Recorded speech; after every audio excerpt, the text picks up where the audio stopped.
টাকা ধার দিয়েছি, তাকে আমি পরীক্ষা করবো। তার জন্য স্যার আপনাকে আমি পাঠাবো, আর আপনি যে ওকে পরীক্ষা করবেন। আর আমরা পিছন দিয়ে যাবো, ও যদি আপনাকে ধাক্কা দেয় তাহলে আমরা ওকে আপনার কোম্পানিতে ওই চাকরি করে তাকে আমরা বাতিল করি। চলো দেখা যাক কি হচ্ছে।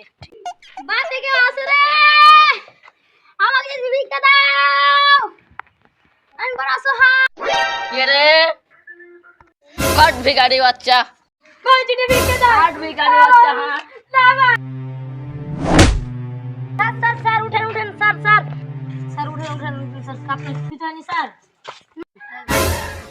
আপনি এই ভিখারি বাচ্চাকে স্যার কেন বলছেন? আপনি কি জানেন তো আপনি যে কোম্পানিতে চাকরি করেন উনি ওই কোম্পানির মালিক।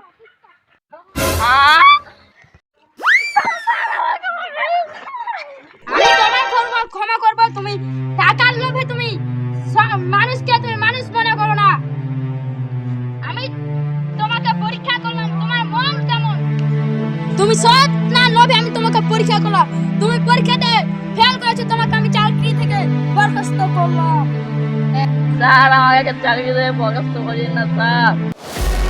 আমি তোমার ঠ্যাং ধরেছিলাম, কত কান্না করেছিলাম, তুমি আমাকে টাকা দাওনি, একটা টাকাও দাওনি। তুমি আমাকে দানা পর্যন্ত খেতে দিলে না, তুমি আমাকে বাড়ি থেকে ধাক্কা মেরে আমাকে বাড়ি থেকে বের করে দিলে। তোমার আমি কোনো ক্ষমা করবো না, তুমি চাকরি থেকে ক্যান্সেল। আমি এক কথায় যা বলি 100 কথা শোনো।